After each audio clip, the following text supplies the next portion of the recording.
Next on our agenda, and it's been a long day, so I'm going to keep my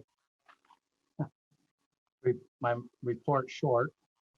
Um, First of all, I want to thank you for your service on the board and and thank our USB employees and education community.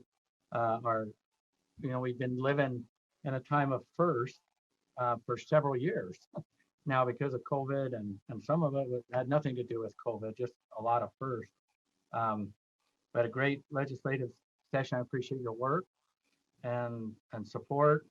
And it was a privilege to represent you as we try to um, move the bills that we were in favor forward, and then also oppose the bills that the board took action. So thank you for that opportunity. I want to advise you that we've got study sessions. We've met as leadership. There's a ton of topics that you want to talk about, and we're going to try some of these half days study sessions, and it's strictly optional whether you participate or not, but um, those study sessions are important, and so please be mindful. I believe our next one's, memory serves me right, I think it's the 25th. I can look for a calendar, but I think that's right. Is that correct, Lorraine? Yes, it is. I'm excited about those opportunities. But a part of my message, I'm just going to keep it brief here. Um, as I was reflecting on a message here, and with everything that's going on and the word equity and all of that, it seems like it flares up a lot of a conversation and that, and it took me back. I said, this isn't new.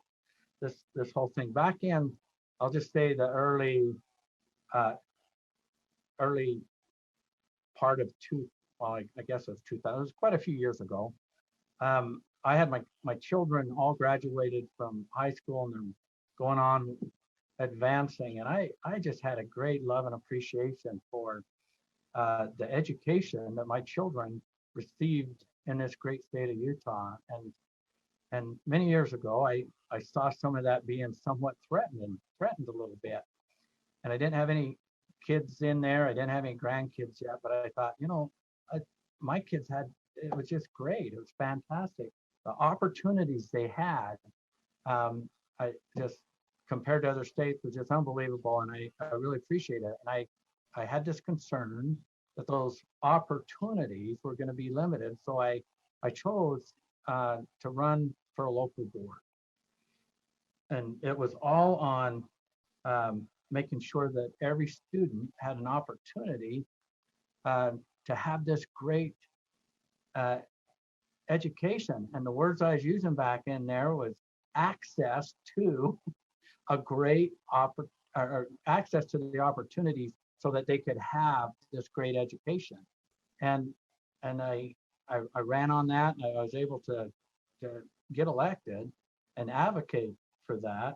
This is many years ago, long before I got on the state board, and I served 8 years on a local board. But that drove me, and it was a very safe place for me to be and to act, and a lot of really fun things happen with that experience.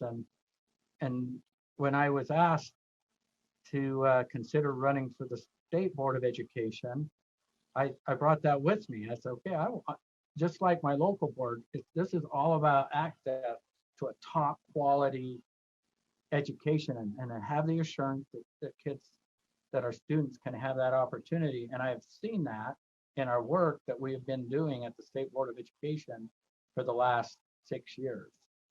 And I'm looking forward, and I'll just end here.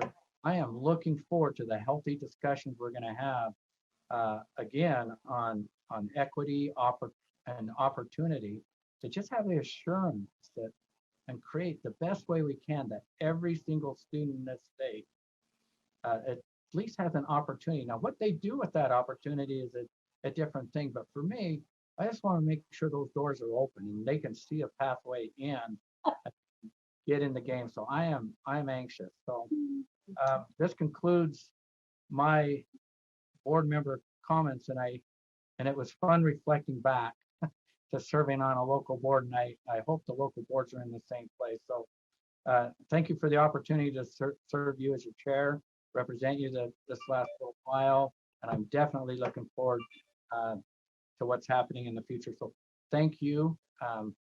We still have a lot of work to do, and I know your time's limited, so that concludes my very brief shared report and comment.